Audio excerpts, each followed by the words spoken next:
Hola, com va? Com va aquesta navegació per als 7 mars del llenguatge de l'Arca de Babel? Aquesta setmana passada, la segona del concurs, vam navegar per la Mar Roja i hem rebut un munt, una seixantena de definicions excel·lents sobre la paraula gatzara. Ja sabeu que gatzara vol dir una alegria, és aquesta paraula d'origen hebreu, però que en les vostres ments pensants ha arribat a agafar molts i molts sentits força interessants. En sisena posició destaquem el missatge que ens ha enviat la Nati, que ens ha dit, el grup 4, concretament de la Nati, diu: gatzara són uns animals que mengen zara, que és un arbust de color màgic. Quan el mengen, brillen i poden volar. Déu-n'hi-do. En cinquena posició, la definició dels minidiridiccionaris, que diu gatzara, cosí llunyà d'en Godzilla. Això és una mica monstruós, En quarta posició, els diables, que diuen gatzara, Jocs Olímpics Àrabs, que consisteixen en 2 etapes.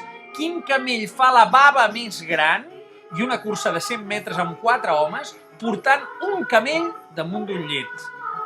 Una mica cruel, diables? En tercera posició, la definició dels Catalunya Cat, que diuen gatzara, gas experimental de la NASA que serviria per poder estar més hores als planetes que exploressin sense escafandra ni traje espacial, sempre i quan els planetes siguin dins de la Via Làctia. És un descans.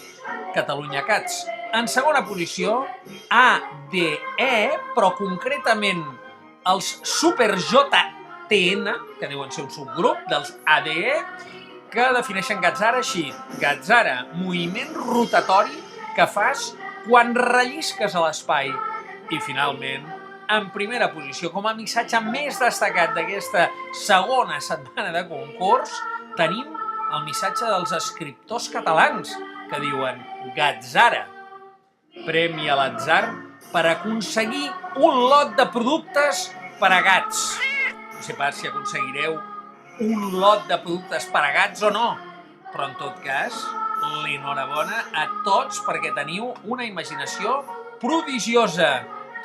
Anem a veure ara, aquesta tercera setmana, mentre continuem escoltant la música de fons del Mar Roig o la Mar Roja, dir-vos que ens n'anirem a la Mar Groga i que la paraula que us proposem que definir no és ni sushi, ni sashimi, ni tatami, ni manga, ni karaoke, ni tan sols kamikaze, que són paraules que surten a l'Arca de Babel quan travessem la Mar Groga, el Mar Groc. La paraula d'aquesta tercera setmana és un guerrer noble japonès que es diu samurai. Ai, ai.